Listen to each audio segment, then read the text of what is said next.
un sujet d'étonnement que vous traitez ce soir, la banalisation d'Éric Zemmour. Patrick. Oui, sa banalisation et son installation en douceur comme personnage politique, candidat éventuel à l'élection suprême, dont on débat à longueur de plateau de la stratégie, du potentiel électoral, de sa capacité de nuisance à l'égard de Marine Le Pen ou du candidat de droite, mais presque jamais du fond de ses propos, de son idéologie et de ses imprécations qui marquent pourtant, je le crois, une rupture dans le débat démocratique français.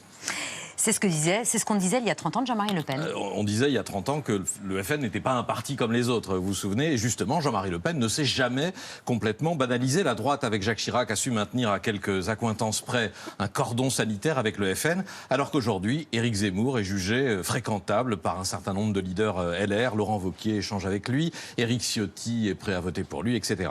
Avec le recul, la lepénisation des esprits, expression inventée par Robert Badinter il y a 35 ans, apparaît moins forte que la zémourisation du débat public. Et pourtant, malgré ses saillies, ses provocations et ses fréquentations, Jean-Marie Le Pen n'est jamais allé aussi loin qu'Éric Zemmour dans un projet qui sort du cadre républicain. Là où Le Pen prenait une forme de république autoritaire et nationaliste, Zemmour rejette explicitement la République, la philosophie des Lumières, les acquis de la Révolution. Il appelle à rompre avec l'état de droit, qualifié de moyen d'entraver la volonté populaire. Je cite là quelques phrases de son discours d'il y a 2 ans à la convention de la droite de Marion Maréchal. La question de l'immigration les rassemble ? Pas exactement. Quand Le Pen vantait la préférence nationale ou l'immigration zéro, de même que sa fille aujourd'hui, il arrive à Zemmour d'évoquer une remigration. C'est un terme qui court à l'extrême droite depuis 40 ans, qui a été mis en avant par le bloc identitaire et par le théoricien du grand remplacement Renaud Camus, et qui consisterait à contraindre les immigrés à retourner dans leur supposé pays d'origine. On se souvient de son interview au Corriere della Sera qui avait fait scandale en 2014. Ne pensez-vous pas qu'il est irréaliste de chasser 5 millions de musulmans français? Réponse de Zemmour, je sais, c'est irréaliste, mais l'histoire est surprenante. Et puis en janvier dernier, dans son émission sur CNews, en défense du bloc identitaire.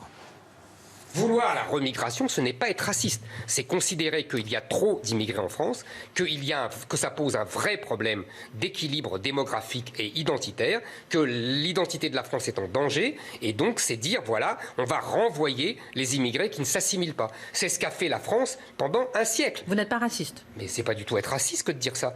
Le général de Gaulle n'était pas raciste. Léon Blum n'était pas raciste. Dans les années 30, on renvoie des immigrés italiens et polonais parce qu'ils sont au chômage et qu'on estime qu'ils s'assimilent pas. Bon, et c'est la gauche qui fait ça. Ils ne sont pas racistes. C'est Léon Blum.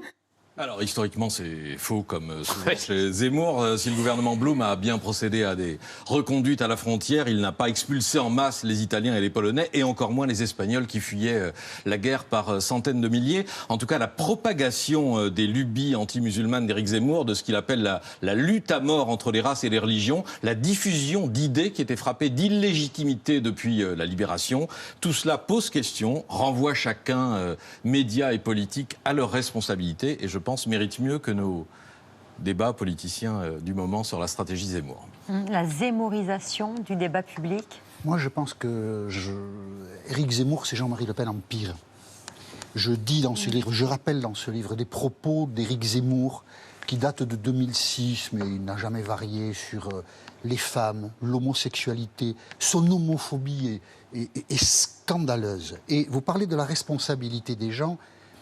J'ai eu une discussion il y a quelques semaines avec Bernard-Henri Lévy, à qui je lui ai reproché plusieurs fois par SMS, et puis on s'est croisés, on en a parlé, d'aller débattre avec Éric Zemmour sur CNews. Bon, évidemment, la discussion s'est plutôt mal terminée que bien.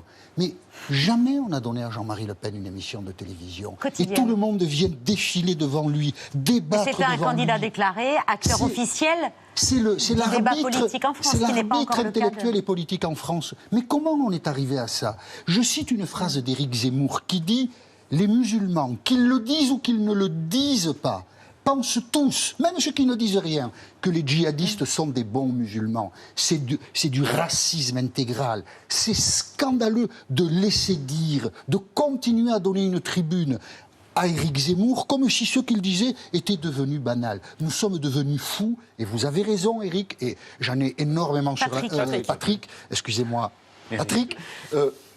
Bien sûr que les médias ont leur part de responsabilité, évidemment. Nous avons fabriqué Éric Zemmour. Et l'autocritique là-dessus, Tintin. Et puis, nous avons fabriqué Éric Zemmour comment? En lui donnant la parole, en ne le contrariant pas, en lui laissant dire n'importe quoi. L'interview du Corriere della Sera, ça a été un scandale. Un scandale. Moi, j'étais à RTL à l'époque. Eh bien, le lendemain matin... Il a été viré d'ITélé après ça. Le lendemain matin. Éric Zemmour est allé sur RTL et Yves Calvi a fait une interview. Éric, vous êtes mal expliqué, on ne nous a pas bien compris. Vous pouvez nous expliquer, Éric? Bon. Écoutez, c'est pitoyable. Oui, alors je me fais des copains. Je signe tout ce qui vient d'être dit par mes deux confrères. Et je rajouterai quelque chose de moins grave dans l'analyse, mais la droite réactionnaire très classique, ça c'est une droite anti-républicaine qui avait disparu depuis 1945 et qui revient, qui a toujours existé en France et qui revient, une droite qui pense que la République c'est la gueuse et qui déteste tout ce que la République a pu faire. Et cette droite est fascinée, maurassienne, elle est fascinée depuis toujours par...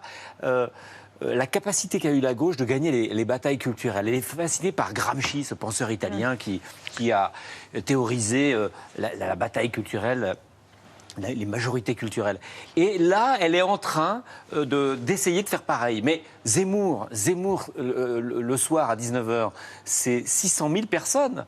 Yann Barthès en a 2 fois plus, vous en avez beaucoup plus. France Inter, à la même heure, en a beaucoup plus. Et vous avez Valeurs Actuelles qui fait une sur Valeurs Actuelles qui doit vendre 40 000 exemplaires. Hein, là, le Nouvel Obs en vend 200 ou 300 000. Et Valeurs Actuelles fait des unes sur le phénomène Zemmour parce qu'il fait 600 000 téléspectateurs. Et il y a une mousse comme ça. Alors la mousse existe, mais c'est de la mousse. Alors moi, je dis, vous, Babette, présidente, vous avez plus de téléspectateurs. Oui. Il manque un programme. Synthèse, 2 fois plus de présidente. Mais c'est un piège redoutable. La question, par exemple, faisons de la mousse. Est-ce que j'aurais dû faire la chronique? Est-ce qu'on aurait dû y passer 5 minutes? Oui, voilà. C'est un cercle vicieux. Exactement. Oh, c'est bien. Mais c'est bien. C'est bien de l'avoir dit.